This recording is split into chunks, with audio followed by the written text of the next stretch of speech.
Observe. Perfecto. Entonces el día de hoy vamos a hablar de la farmacología de la trombosis. Trombosis que puede ser arterial o venosa. La formación de estos coágulos, de esos trombos, van a tener pues tres tipos de medicamentos sobre los que vamos a actuar, que son los fármacos que actúan sobre la agregación plaquetaria o llamados antiplaquetarios, los que actúan propiamente sobre la coagulación, los anticoagulantes, o los fármacos fibrinolíticos, que son los tres grupos farmacológicos que vamos a revisar. Los antiagregantes, hay diversas clasificaciones, como en muchos fármacos, ¿no? Y podemos decir que se clasifican por la inhibidores de la adhesión plaquetaria, los inhibidores del factor de von Willebrand, los dextranos, tienen una actividad antiplaquetaria en ese sentido. Los fármacos mediadores de la activación plaquetaria, los que inhiben al tromboxano, como el ácido acetilsalicílico, ¿no? Los inhibidores de la fosfodiesterasa, como el caso del cilostazol, que es lo que usamos ahora en las insuficiencias venosas, o en las insuficiencias arteriales también. Los antagonistas del receptor ADP, la ticlopidina, el clopidogrel, y recientemente en este grupo se han agregado el prasugrel y el ticagrelor. Los bloqueantes de los receptores de glicoproteína 2B3A, de uso endovenoso, el abscizimab, epifigatide, el tirofiban, y los de vía oral.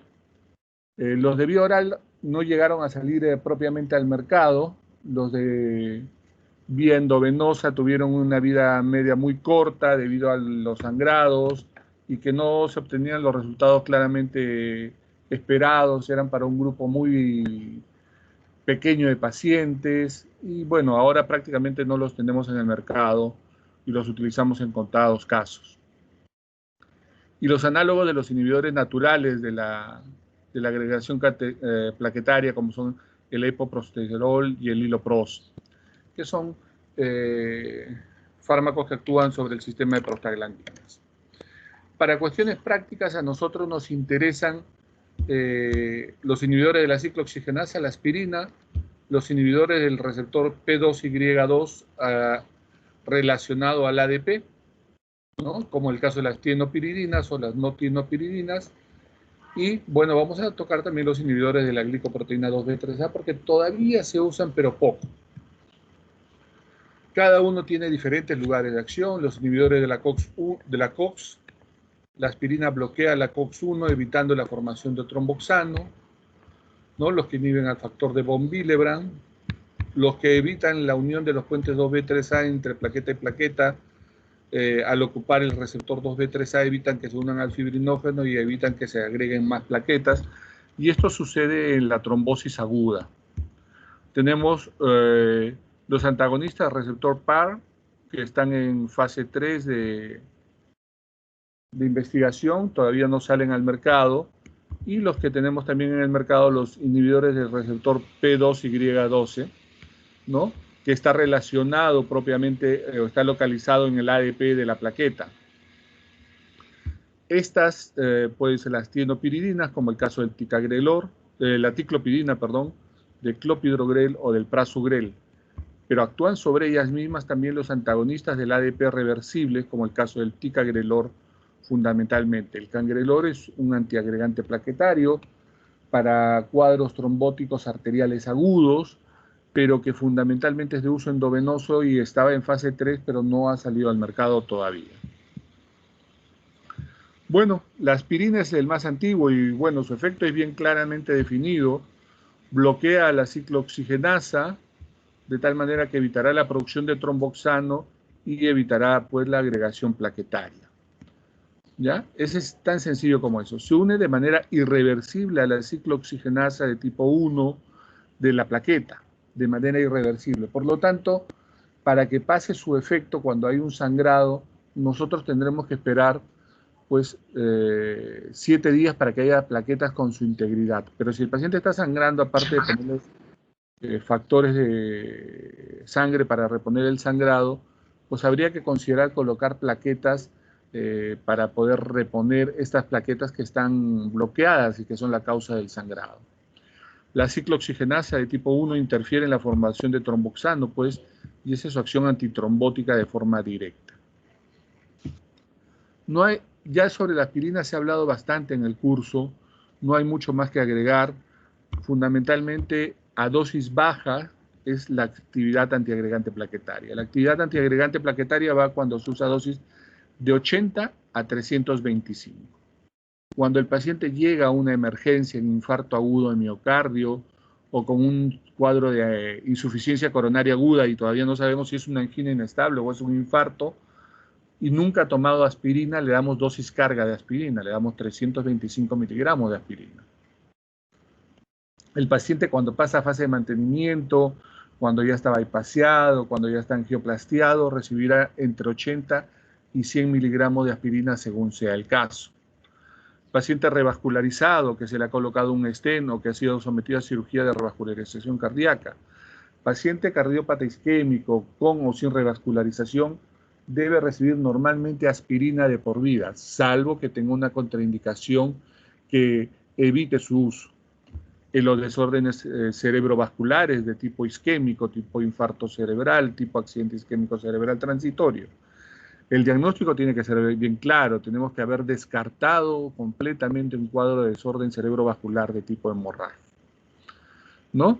Y el último punto es un punto que actualmente han habido muchas controversias, ¿no? Incluso había una indicación que antes era: a todos los abuelitos denle su aspirina para prevenir el infarto. A todos los hipertensos denle su aspirina para prevenir el infarto. Y a raíz de los últimos estudios, en los 2 o 3 últimos años, en los 3 últimos años fundamentalmente, salió un estudio muy importante que determinó que la aspirina debe usarse cuando hay diagnóstico de enfermedad ateromatosa de las arterias, llámese infarto, angina de pecho, ha tenido angina inestable, tiene stent, tiene cirugía de revascularización, tiene ateromatosis carotídea o ha tenido un infarto cerebral o un accidente isquémico cerebral transitorio demostrado y diagnosticado. Esos son casos claros. El paciente que no tenga diagnóstico claro de enfermedad ateromatosa, pues la indicación está claramente en uso. Y ahorita nada más dejo acá lo que dice diabetes mellitus. Si nosotros catalogamos una diabetes mellitus de alto riesgo, de muy alto riesgo, y ya estamos hablando de más de 10 años de enfermedad probablemente o con daño de órgano blanco, ese paciente sí recibe aspirina. Pero todos los demás pacientes, adultos mayores, hipertensos, les dije en la clase que no había diabético de bajo riesgo, ¿ok? Entonces, si es de un riesgo moderado, o sea, recientemente diagnosticado con una corta enfermedad de diabetes, sin otras comorbilidades, sin daño de órgano blanco, entonces en esos casos no está indicada la antiagregación plaquetaria con aspirina. Por eso he puesto con signos de interrogación acá este tópico, porque hay que dejarlo bien claro. Antes se le daba a todos los abuelitos aspirina. Hoy día, si el abuelito no tiene nada en las arterias y sus arterias son sanas, no necesita aspirina, porque riesgo-beneficio es mayor el riesgo de sangrado que el beneficio. Muy bien. Las reacciones adversas más frecuentes, la gastritis, las molestias gastrointestinales y la hemorragia digestiva, es bastante frecuente con aspirina. Más aún cuando los abuelitos juntan aspirina con otros AINES por el dolor. Contraindicado en los casos de intolerancia, hemofilias, hemorragia digestiva reciente o activa, y si hay fuentes de hemorragia potencialmente. Esto es lo que les decía. Estos son los estudios recientes, el ASPRI, el ASCENT y el ARRIF, y ambos llegan a la misma conclusión. Solamente pacientes con enfermedad cardiovascular o que sean de muy alto riesgo para infarto de miocardio o accidente cerebrovascular. Todos los demás no deben recibir aspirina. Nuestra vieja costumbre de darle aspirina a todos los abuelitos mayores de 65 años o a todas las personas mayores de 70 años debe quedar de lado. El ácido acetilsalicílico pues es eficaz en el infarto, en el ictus isquémico, en el accidente isquémico cerebral transitorio, y hay que considerar que hay eventos adversos cardiovasculares mayores ¿ya? En los que puede utilizarse, por ejemplo, pues una trombosis aguda por mala praxis, etc. Seguro, hay que evaluar el riesgo de hemorragia. Actualmente a todo paciente que vamos a someterlo a una antiagregación plaquetaria, hay scores que evaluamos nosotros si el paciente es de alto riesgo para una hemorragia o no. Los pacientes que tienen hemorragia intracraneal no deben ser anticoagulados si esto es reciente, menos aún, o si tienen hemorragias gastrointestinales. ¿Pueden presentarse estas complicaciones? Pues claro que sí. Luego tenemos los que actúan sobre el receptor P2, receptor 2YP, como la ticlopidina, el clopidogrel, el prasugrel y el ticagrelor. En esta clase vamos a tocar los tres últimos, porque la ticlopidina, que era el miembro más antiguo de esta familia, fue retirado allá por el año 2000, porque se observó una pequeña tendencia al aumento de problemas tipo púrpura, trombocitopénica y de ese tipo, ¿no? Y justo aparecía el clopidogrel, que no producía tanto este problema, que era más seguro y que era más potente. Entonces quedó desplazado. Y el prasugrel y el ticagrelor son dos moléculas nuevas que recientemente han salido al mercado. Tendrán una antigüedad promedio de 5 años quizás. El mismo cuadro, todos actúan a nivel de este receptor, ¿no? Relacionado al ADP. El ADP normalmente se va a unir a esta parte del receptor P2Y12, ¿ya? Y algunos pues bloquearán esto y otros bloquearán el receptor. Bueno, sea un ticagrelor o sea un clopidogrel que tiene un lugar de unión diferente, junto con el prasugrel, los tres fármacos bloquean este receptor. Ventaja, que el ticagrelor es un bloqueante reversible. En cambio, el clopidogrel y el prasugrel son irreversibles, ¿no? Ventaja, que el ticagrelor actúa con el receptor y no interfiere con la función del ADP, ¿ya? Y esto pues va a inhibir e inactivar a la plaqueta. Otra ventaja del ticagrelor es que normalmente la mayoría de fármacos como el clopidogrel y el prasugrel van a tener un paso hepático y a nivel de los diferentes citocromos van a pasar procesos de oxidación y estos en un porcentaje variable van a ser inactivados. En un porcentaje variable van a ser inactivados, ¿ya? El clopidogrel necesita una activación, pero va a salir en un porcentaje variable activo, inactivo o sin modificarse. Esta variabilidad es muy cambiante de población a población y de persona a persona. Por eso que hay una gran variabilidad en la respuesta al clopidogrel. En cambio, el ticagrelor, una vez absorbido a nivel del gastrointestinal, no tiene el paso hepático, no tiene este metabolismo, es un fármaco ya activo, no requiere activación metabólica y se unirá directamente a la plaqueta. Entonces, es más predecible el efecto y por lo tanto también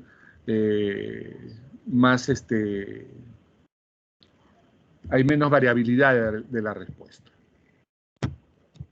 ¿Hay diferencias? Sí. Son grupos químicos diferentes. El clopidogrel es una tienopiridina, el ticagrelor es una ciclopentiltriazolpirimidina. Es irreversible la unión del ticagrelor, la del clopidogrel y la del prasugrel no. ¿Hay variabilidad con el ticagrelor? No, porque el citocromo no interviene en su metabolismo.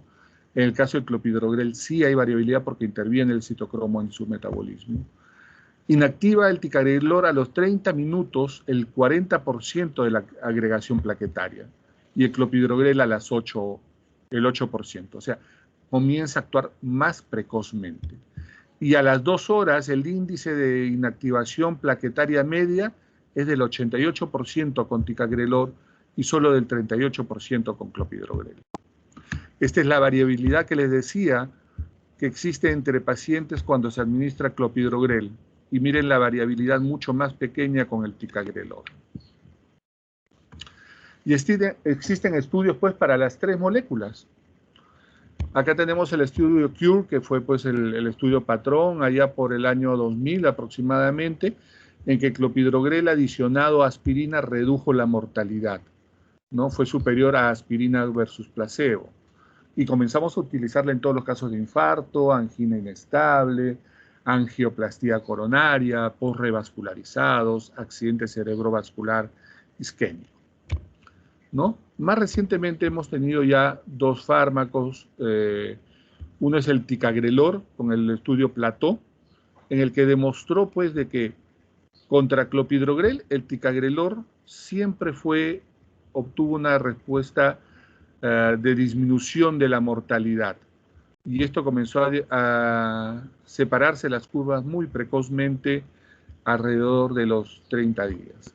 El estudio Tritón, que comparó prasugrel versus clopidogrel, también dio una tendencia a la disminución con el clopidogrel. ¿Cuál fue el problema y cuál es el problema entre estos dos últimos medicamentos? Porque el clopidogrel ya quedó como que es menos potente, hay una variabilidad muy grande entre paciente y paciente en cuanto a su respuesta. Bueno, la ventaja que en el estudio de ticagrelor fue que se incluyeron pacientes con infarto que le llamamos con síndrome coronario ST elevado, ST no elevado, con tratamiento farmacológico, con tratamiento intervencionista como angioplastía, que habían recibido previamente clopidogrel o que no habían recibido clopidogrel.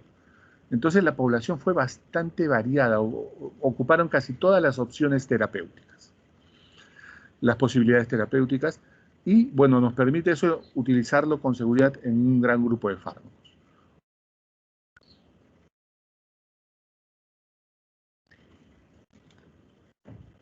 ¿Ya? Otra ventaja de clopidogrel en ese sentido es de que el fármaco el paciente podía venir ya tomando el fármaco previamente con aspirina y clopidogrel, lo vio un médico particular, le dio aspirina, clopidogrel, le dijo anda al hospital, y ese paciente que ya tomó aspirina, clopidogrel, podemos darle ticagrelor encima. La respuesta es sí, sí se le puede dar. En cambio, ¿qué pasó con el prasugrel? El prasugrel es un estudio pues en el mundo ideal, que consta de que el paciente llega con dolor de pecho a la emergencia, se sospecha de síndrome coronario y lo meten inmediatamente a la sala de hemodinámica. ¿Cuántos hospitales pueden hacer en eso en Lima? 3. ¿Cuántas clínicas? 4. Entonces no está en nuestro mundo, no está en nuestro ideal. Entonces entra a la sala de hemodinámica y cuando tú sabes que tiene obstrucción de las arterias coronarias, recién se le puede dar al paciente el prasugrel.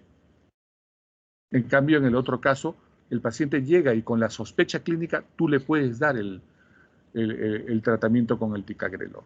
Punto a favor del ticagrelor.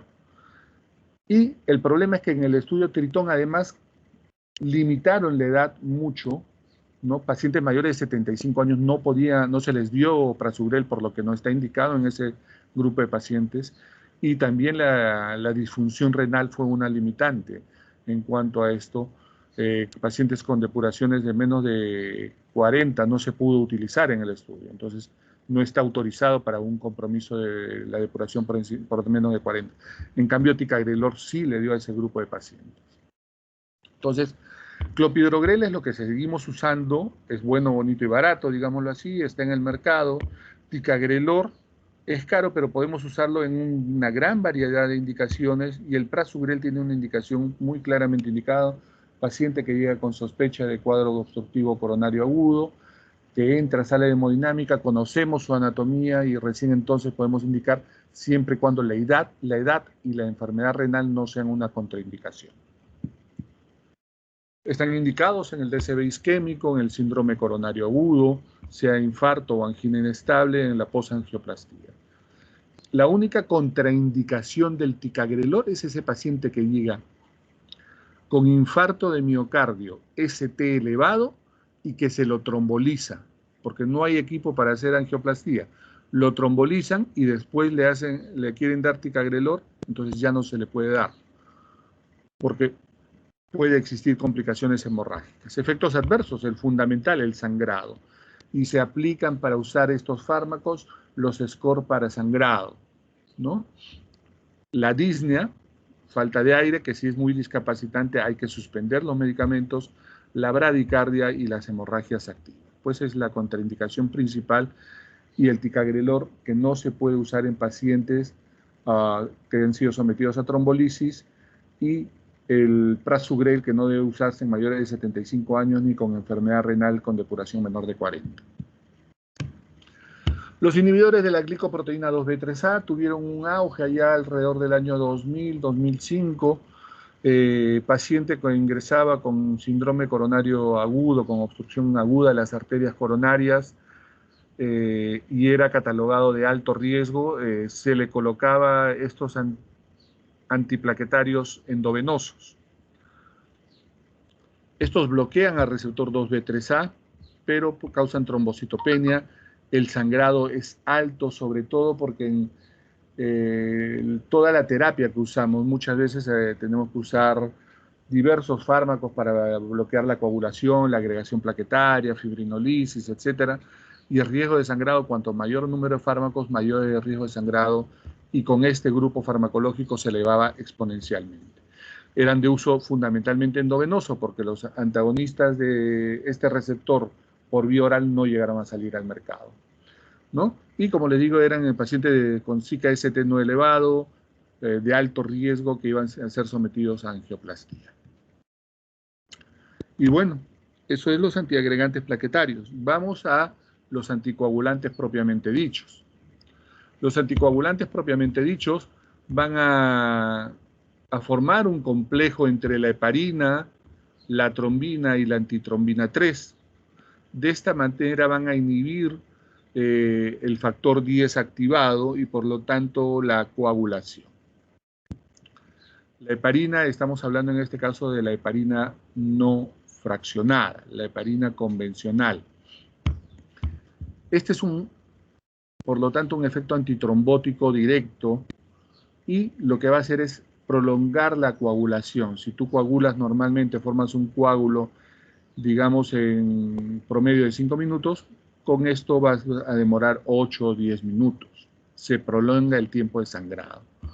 Pero esto lo debemos medir, y existe lo que se llama el tiempo de tromboplastina activado.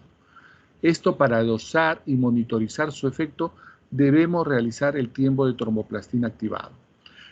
La primera medida de este factor es cuando el paciente llega y estamos considerando utilizar heparina no fraccionada. El paciente llega con sospecha de infarto, llega con sospecha de tromboembolia pulmonar, entonces medimos la tromboplastina activada y debe estar en valores normales. Comenzamos con una infusión endovenosa administrando 5.000 unidades en bolo, y luego pasamos una infusión continua de 1.000 unidades hora en promedio. Y tenemos que ver que este tiempo de tromboplastina activada en relación al basal se prolongue de 2 a 3 veces el valor basal. Si estamos en ese rango de 2 a 3 veces a su valor basal, estamos en medida adecuada de la anticoagulación. Si es menos de 2, el paciente está infracoagulado y probablemente no estemos ejerciendo ningún efecto. Y cuando damos por encima de eso, cuando el TTP se va a 4 o 5 veces el valor, cuanto más alto este valor, más alto el riesgo de hemorragias que nos compliquen, hemorragias mayores en ese sentido. Entonces, el incremento de hemorragia, del riesgo de hemorragia, se incrementa conforme a la dosis y a cuánto de valor tiene de TTP. Puede disminuir las plaquetas en el 10% de casos, como es un fármaco derivado humano de la sangre, es alergénico, y hay que monitorizar el TTP en rango terapéutico, que debe estar entre 2 a 3 veces el valor basal. Si está en menos de 2 veces el valor basal, está en 1.5, hay que aumentar la dosis de la infusión. Pasaremos de repente a 1.200 unidades internacionales y la medimos nuevamente a las 4 horas, ¿no? Vemos si ya está en índices adecuados, lo mantenemos. Si está, que pusimos 1.200 y se pasó un poco, está en 3.5, bajamos la infusión a 1.100 unidades hora, por ejemplo. Y obtenemos ahí un 2.7, pongamos, de prolongación del TTP, y nos quedamos tranquilos. Cuanto más alto el número del TTP, 4 o 5, más alto el riesgo de sangrado. Y si nos pasamos y el paciente se nos prolongó el TTP, lo primero es bajar la dosis. Bajamos la velocidad de la infusión. En segundo caso, ¿qué pasa si el paciente está sangrando? Ahí la cosa ya cambia, ¿no? Si el paciente está sangrando, yo no voy a esperar pues de que esto le bajo la... No, si comienza a sangrar, se corta la infusión. Si comienza a sangrar, se corta la infusión. No hay otra alternativa. Se corta la infusión e inmediatamente mandamos el examen de sangre para ver cuánto tiene de TTP. Perfecto. Paralelamente a eso, el paciente está haciendo hipotensión, le ponemos fluido, le ponemos cloruro de sodio o expansores plasmáticos en primera medida, hasta que nos traen la sangre de laboratorio, que sea compatible, papá. Nos traen la sangre y le comenzamos a pasar la sangre, las unidades que sean necesarias de acuerdo al nivel de hemoglobina que hayamos dosado. Muy bien, pero existe un antídoto, por suerte, para la heparina, que eso es el sulfato de protamina. Revierte el efecto, se une a la molécula y pues de esta manera tiene un efecto que bloquea la heparina. Muy bien, ¿cómo se administra el sulfato de protamina? 1 mililitro, o sea, 10 miligramos de sulfato de protamina, bloquean 10 unidades internacionales de heparina. Si nosotros estamos pasando 1000 unidades de heparina hora, entonces tenemos que dar por lo menos 10 mililitros, ¿no? La administración lenta durante 3 minutos. Y luego cada 10 minutos, dosis mayores de 25 a 50 miligramos. No administrar más de 50 miligramos en la dosis porque deberá ser administrado con un intervalo de 10 minutos, ¿no? Y vamos viendo cómo va la coagulación, midiendo el TTP cada cierto tiempo, viendo el sangrado, viendo la presión arterial. Este fármaco no requiere dilución, pero en caso de tener que diluirla, pueden diluirla en dextrosa al 5% en agua destilada o suero salino al 0.9 por mil. La heparina está fundamentalmente indicada en el SICA-ST elevado o no elevado, tipo infarto o no infarto, o angina inestable, en los pacientes con angioplastía que se los ha sometido a stent, en la trombosis venosa profunda y en la tromboembolia pulmonar. O sea, tanto en trombosis arterial como en trombosis venosa. ¿Puede utilizarse por otra vía las heparinas no fraccionadas? Sí, puede utilizarse por vía subcutánea. Pero el resultado de la administración por vía subcutánea de la heparina no fraccionada es irregular, no es predecible y no siempre es efectivo, por lo cual esta vía no se utiliza para la heparina no fraccionada.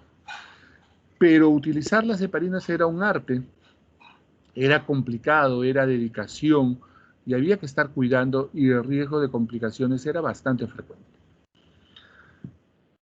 Bueno, apareció allá por el año 97 las heparinas de bajo peso molecular. Algún genio agarró y dijo, bueno, hay una variabilidad entre las diferentes heparinas no convencionales, las heparinas convencionales.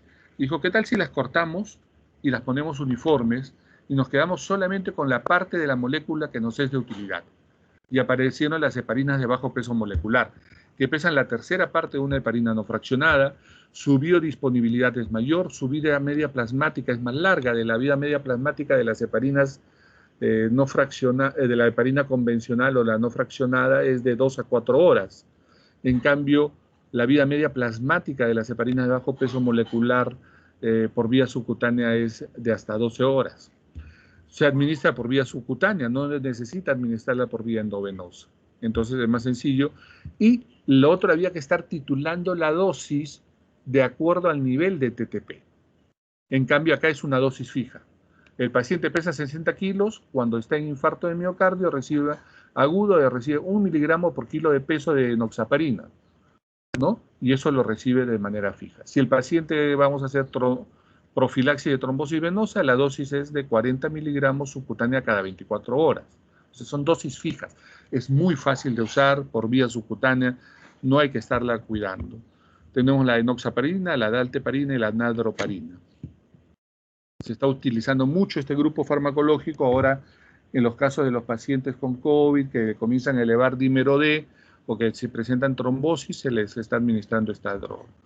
Bueno, pues el bloqueo va a ser básicamente el mismo, ¿no? Va a evitar unirse a la trombina a su sitio de acción y la va a inactivar, formando un complejo, una interacción entre la antitrombina 3 y la trombina, de tal manera que bloquea esta trombina y se une e inhibe al factor 10A.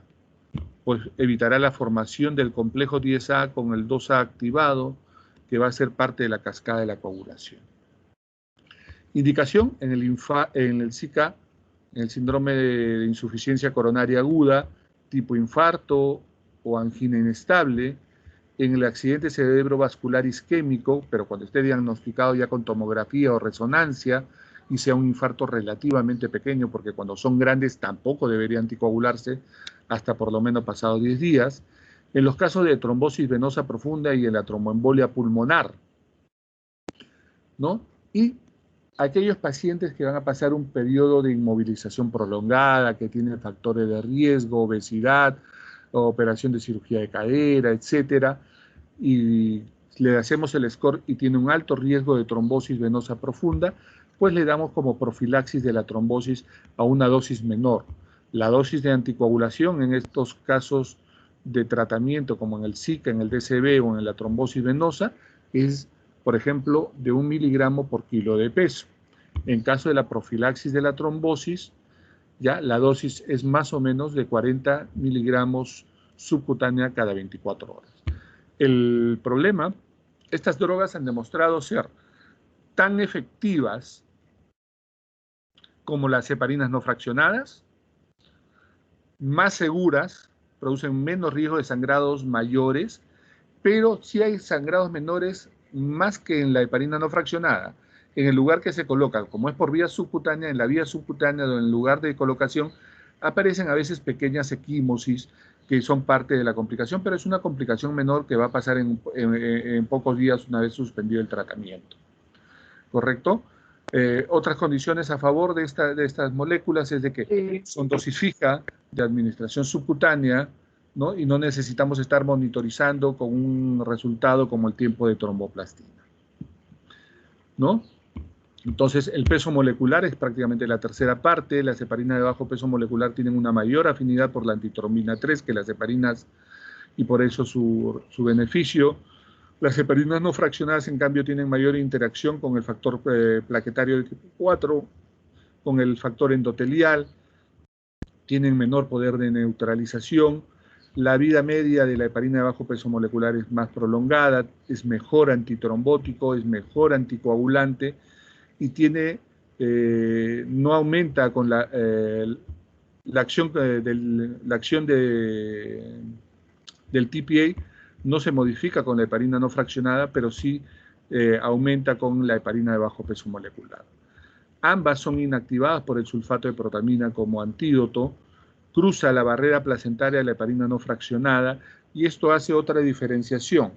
Las mujeres gestantes que en ocasiones presentan problemas trombóticos, sobre todo trombosis de la venosa profunda, no podrán utilizar heparinas no fraccionadas porque atraviesa la placenta y puede causar sangrados en el bebé que incluso pueden ser fatales, en el bebé y en la placenta.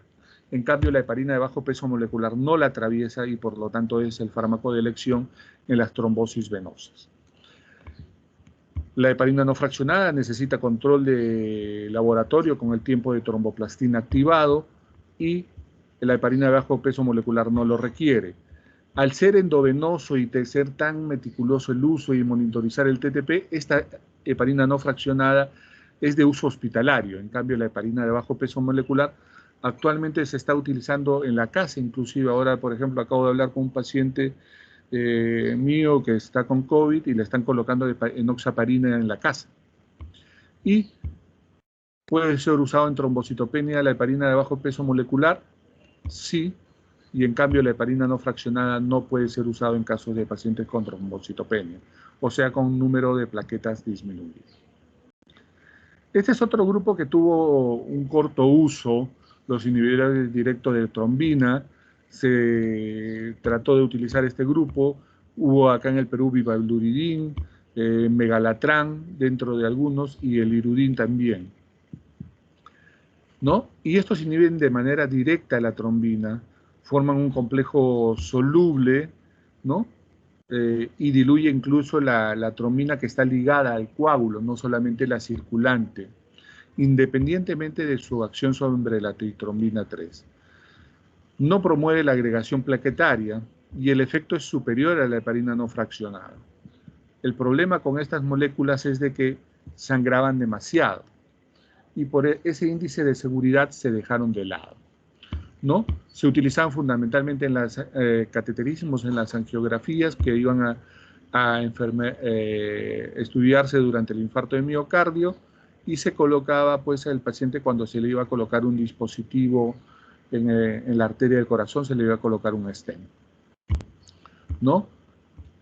Entonces, el problema es de que el sangrado era muy alto. Miren, la vivaluridina disminuía la complicación por el infarto 30%, pero producía sangrado en el 60% de casos. Y luego vienen los anticoagulantes orales. Los anticoagulantes orales, como el caso de los inhibidores de la vitamina K, la warfarina, que es la que tenemos en el mercado nacional, ¿no? Estas moléculas, la warfarina, es una antivitamina K. ¿Qué es lo que hace? Hay un juego entre la vitamina K oxidada y reducida, ¿no?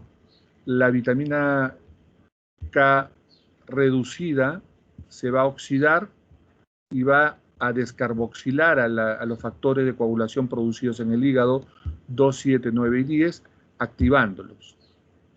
Bueno, la warfarina va a bloquear a la óxido reductasa de la vitamina K, bloqueando esta descarboxilación de los factores de la coagulación y por lo tanto evitando la producción de los factores 2, 7, 9 y 10 a nivel del hígado. El tema es de que la vida media, el tiempo en que maduran y se producen estos factores de la coagulación van desde las 16 horas hasta los 5 días.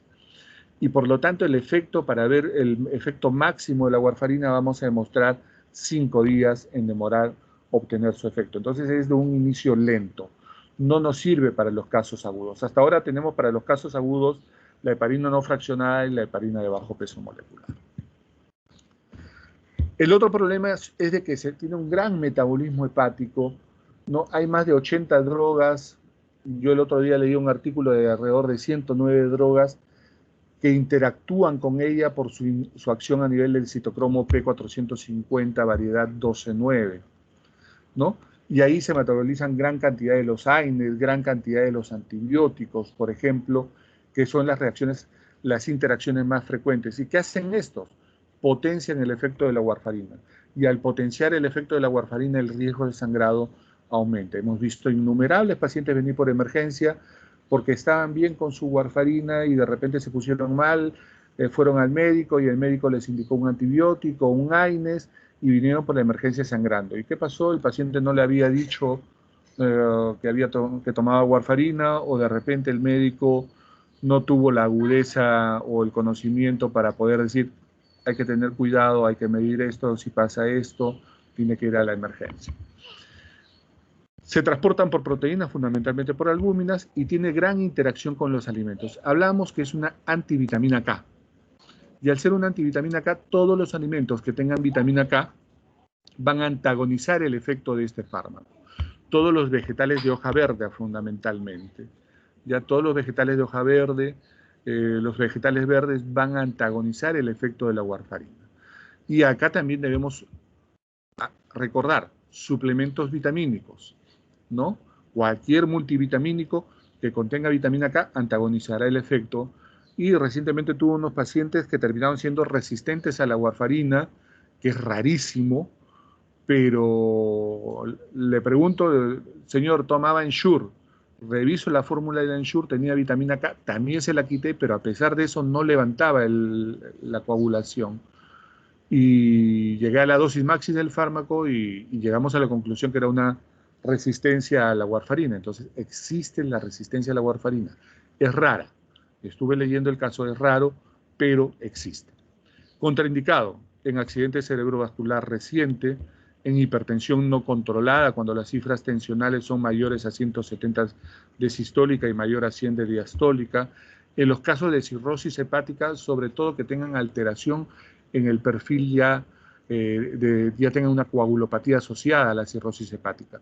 Hablábamos que el tiempo de los factores K se producen en el hígado, y al producirse en el hígado, pues una disfunción hepática va a alterar esto. ¿Y esto cómo lo medimos? En la cirrosis hepática medimos el tiempo de protrombina para ver si es que hay alguna alteración a ese nivel. Si hay sangrados activos, y en el embarazo no debe usarse, ¿no? El fármaco de elección como antitrombótico es la heparina de bajo peso molecular. Y así como existe la heparina no fraccionada, la medimos el tiempo de tromboplastina, para la warfarina existe lo que se llama el tiempo de protrombina. Pero el tiempo de protrombina variaba de país a país, y los ingleses hablaban en unas unidades de medidas y los latinos hablábamos en otra, y había un arroz con mango que no nos entendíamos.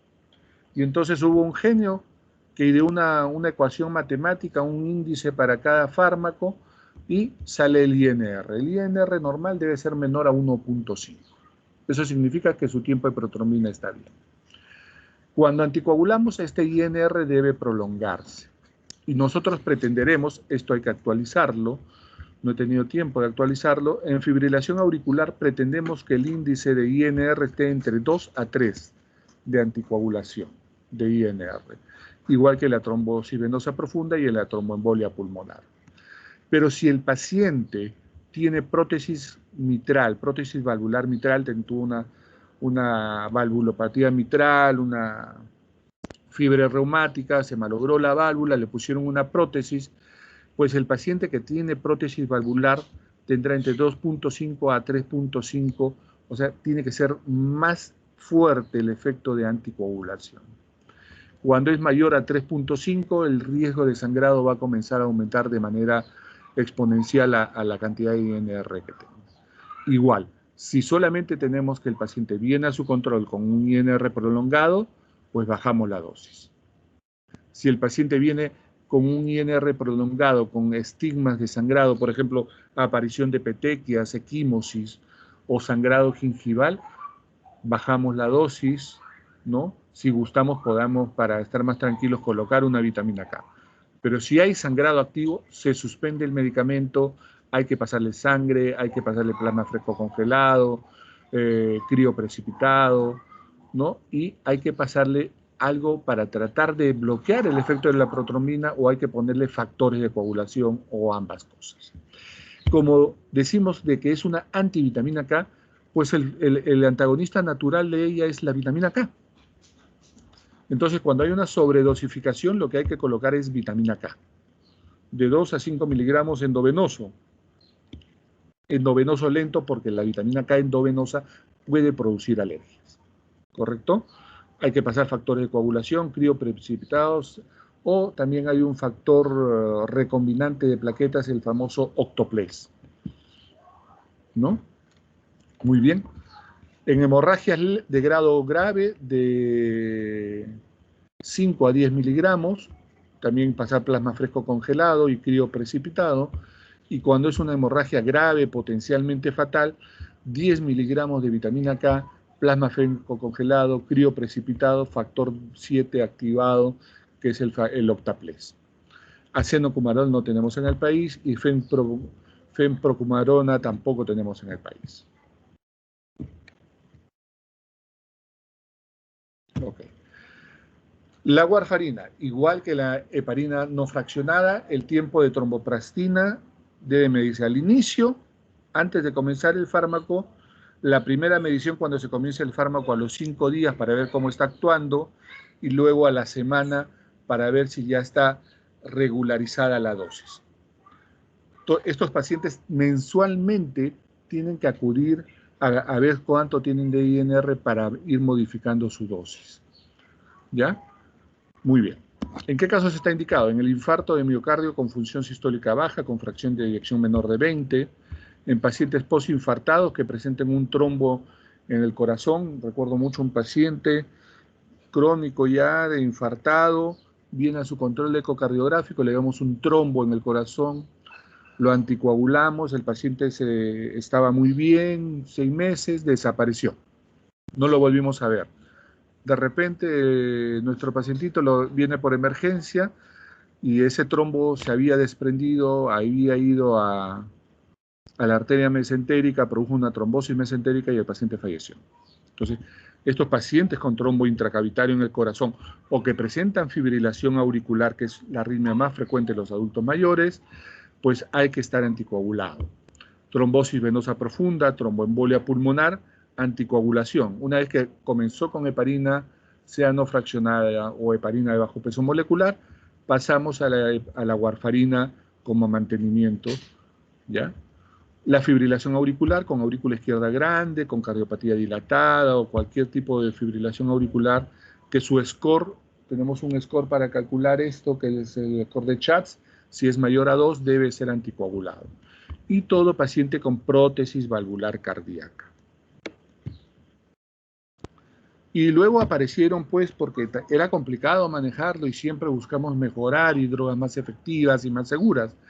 Y aparecieron los NACOS. No es que yo sea hincha de los mexicanos, es la abreviación de los nuevos anticoagulantes orales, NACOS. Tenemos el Rivaroxaban y el Apixaban, que son factores que bloquean al factor 10 activado. Tenemos el Dabigatran, que va a ser un antitrombínico, y el Cimegalatran, que va a ser un antitrombínico que actúa sobre el factor 2A activado. Y estos tienen diferenciaciones. El Dabigatran es cada 12 horas, el Apixaban es cada 12 horas y el Rivaroxaban es una sola vez al día. La dosis va a ir variable. El Apixaban tiene dosis entre 110 a 150 miligramos cada 12 horas. Las dosis menores, la dosis de 110 se utiliza en pacientes con más de 80 años, con riesgo de sangrado, con enfermedad renal. La dosis de 150 miligramos en pacientes sanos con bajo riesgo de sangrado. El Rivaroxaban de 20 miligramos, paciente sano con bajo riesgo de sangrado. Dosis de 15 miligramos cuando el paciente es muy adulto mayor, más de 80 años, o cuando la función renal está severamente deprimida, menos de 50 mililitros por minuto de clearance de creatinina. Y el Apixaban, que es el que más riesgo de sangrado tiene, es más potente, 5 miligramos cada 12 horas es la dosis convencional para pacientes de bajo riesgo, y cuando el paciente tiene alto riesgo de sangrado, 2.5 miligramos cada 12 horas. Contraindicación, el Pradaxen cuando el clearance de creatinina es menor de 30, el Xarelto cuando hay hepatopatía o insuficiencia renal por debajo de 15, y todos ellos, si hay sangrado activo, no pueden administrarse. ¿Ya? El principal efecto adverso es el sangrado con los 3. ¿Ventajas? Pues la primera ventaja es de que cuando usamos un NACO no tenemos que suspender ningún alimento. El paciente puede comer de todo. Puede tomar suplementos vitamínicos con seguridad. Puede tomar su Ensure con total tranquilidad. La gran ventaja es de que la dosis es fija. Con la warfarina la dosis es variable dependiendo del resultado de tromboplastina, de protrombina, perdón. Y va a ser una dosis variable. A veces es una tableta, a veces es media, otro día es media, una, y va cambiando la dosis y cada consulta la vamos ajustando. Entonces eso es complicado para el paciente. Imagínense un adulto mayor, controlar esto, entonces se le dificulta. En cambio, con esto es una dosis fija, una pastilla todos los días, 2 veces al día o una vez al día, pero dosis fija. Tienen una vida media corta, ¿no? Es más conveniente para los pacientes porque es fácil de manejar, no requiere exámenes todas las semanas o todos los meses para ver si está en índice de coagulación, son seguros con la misma eficacia de los fármacos de la warfarina. Y costo-efectividad es relativo, claro, o sea, estos productos son mucho más caros, pero si yo agrego de que no tienes que pagar consulta todos los meses, que no tienes que sacarte examen de sangre todos los meses, el taxi de todos los meses, pues costo efectivo no sale costando muchísimo más caro, el precio va a terminar siendo muy similar.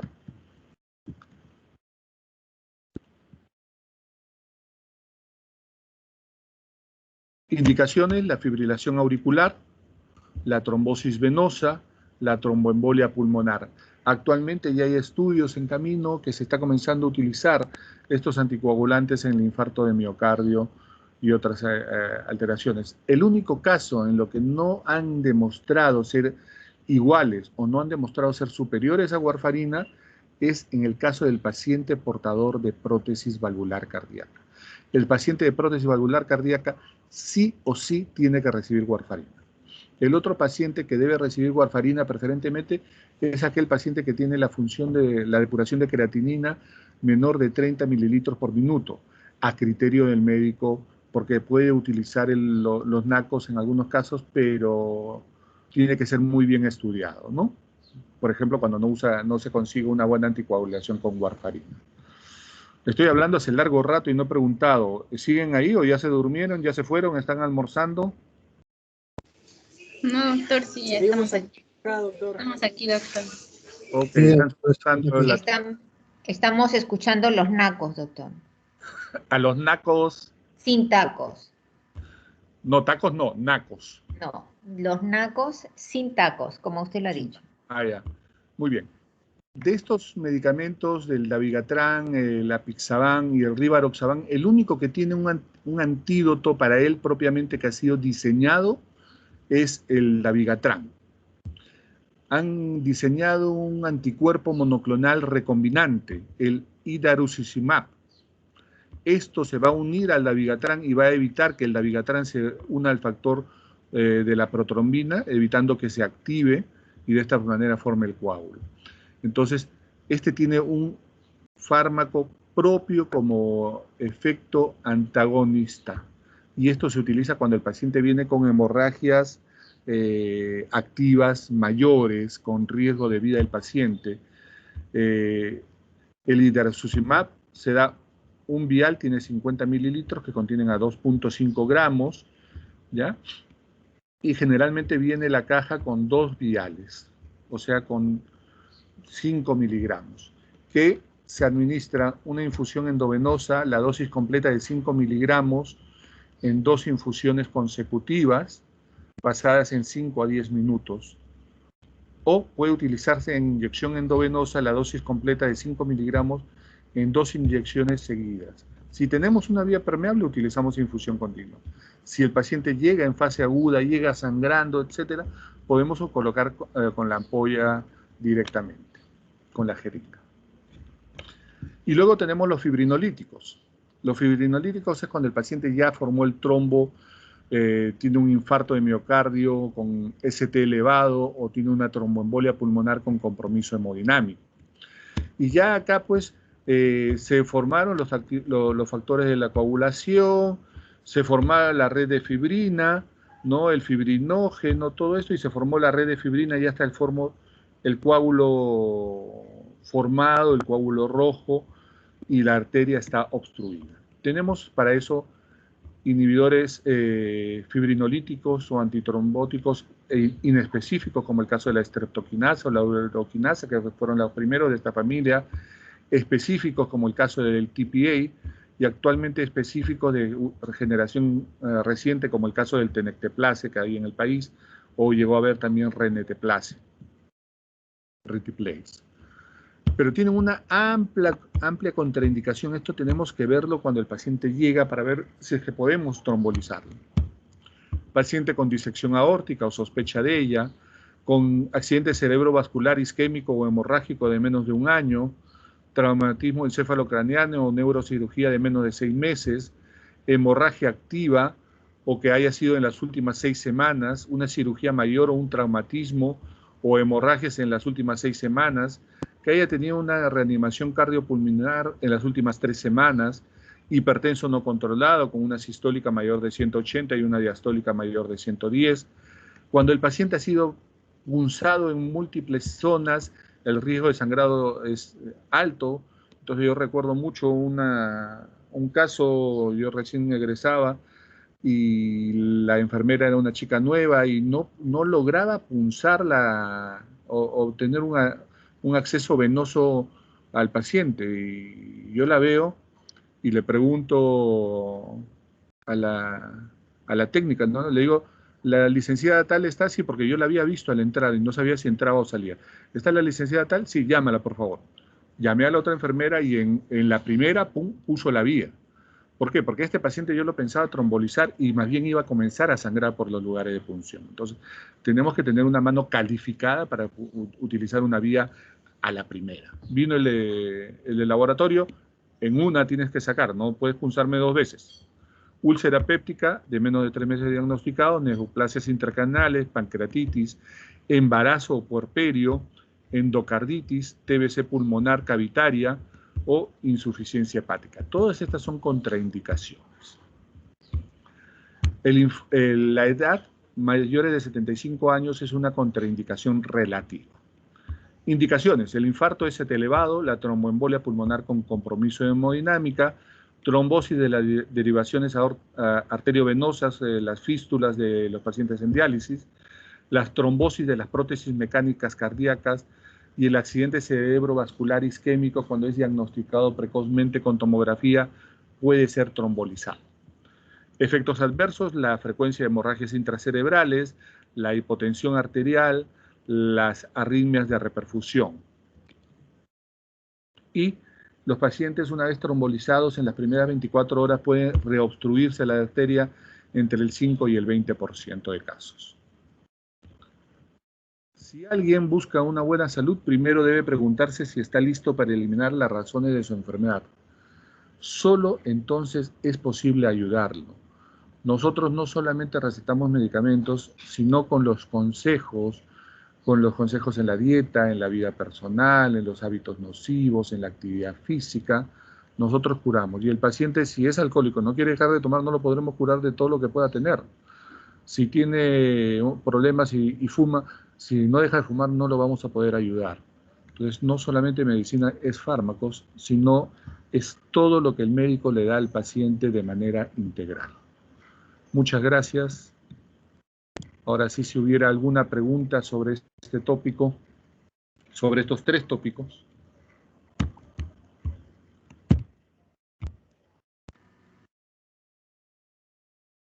¿No hay preguntas?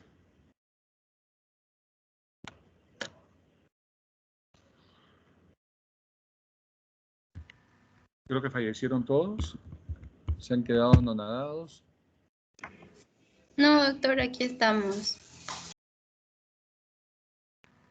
Sí, veo que ahí están, por lo que veo. Llegaron más durante el periplo. Muy bien. En vista que no hay preguntas, vayan a almorzar, muchachos. Muchas gracias. El día lunes el examen lo voy a poner 8:30, porque yo salgo de hacer guardia. Entonces, mientras me doy un lapso entre el relevo y todas estas cosas para poder tomar el examen, 8:30 el examen. Doctor, buenas tardes. Una pregunta. Sí, soy la alumna Mele Sánchez, Verónica. Sí, Verónica, dime. Doctor, sobre la warfarina, usted menciona que tiene que ser monitorizado, así recurrentemente, mensualmente y todo eso. Entonces, si hubiera un paciente que necesita anticoagulación oral de manera permanente, ¿podría comprarse esas? Hay como unas maquinitas que se llaman coagulómetros, que miden justamente el INR y todo eso para que esté, como usted menciona, entre el rango de 2 a 3. Pero hay médicos que dicen que esas máquinas no son tan exactas, pero usted sabe, con esto de la pandemia, no es bueno que los pacientes adultos mayores estén yendo al hospital porque están en riesgo de contagiarse. Según su experiencia médica y todo eso, ¿usted recomendaría el uso de esas maquinitas coagulómetros, de esos portátiles que pueden estar en casa, o necesariamente tendría que irse al hospital y regirse básicamente a ese valor que sale de la medicina de laboratorio? A ver. Lo perfecto es enemigo de lo posible. ¿Ok? Entonces, a veces poder en estas circunstancias realizar dosajes todos los meses es muy complicado. De hecho, no lo estamos haciendo, ni lo está haciendo nadie. Una alternativa es estas máquinas. No va a ser exacto, pero a nada, porque hay pacientes que no se han dosado desde el año pasado. pues no es una mala salida. La otra salida que estamos aplicando más que esa, más práctico que agregarle una tarea más al paciente, es cambiarle el anticoagulante. O sea, si no tiene una contraindicación para un NACO y puede comprarlo, pues mejor le doy un Rivaroxaban o le doy un Apixaban o le doy un Dabigatran, ¿no? ¿Por qué? No necesitaría el paciente salir a hacerse exámenes, ni tampoco hacerse los exámenes él en su casa, con la misma eficacia y con más seguridad. Entonces, yo lo que estoy haciendo, paciente nuevo, normalmente lo que estoy comenzando son los nuevos anticoagulantes orales. La warfarina la estoy dejando un poco de lado porque no puedo ver al paciente de manera continua. El problema que tengo son los pacientes portadores de prótesis, a ellos no les puedo cambiar. Entonces, a los pacientes portadores de prótesis, lo que he estado haciendo, porque la máquina tampoco está a disposición fácil en todos lados, a diferencia de un glucómetro o de un tensiómetro, es de que el laboratorio vaya a su casa y el control lo hacemos por teleconsulta, ya no lo hacemos de manera presencial. Dicho de otra manera, el coagulómetro lo utilizamos muy poco, no lo uso. O sea, los valores no son del todo confiables, me indica No usted. son del todo fiables, así es. En el Ya. país no es de uso rutinario. Muchas gracias, doctor.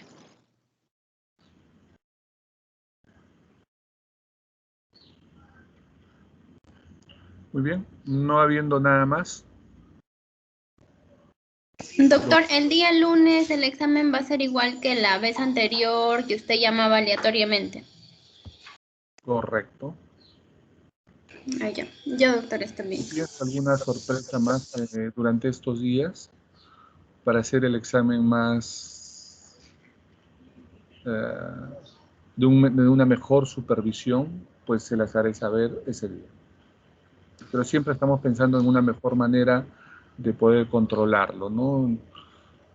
Ahí tengo algunos consejos de que estoy hablando con los informáticos que conocen este tema. Ya. Ya, doctor, está bien. Muy bien. Muchas gracias. Hasta luego. Bye, bye. Gracias, doctor.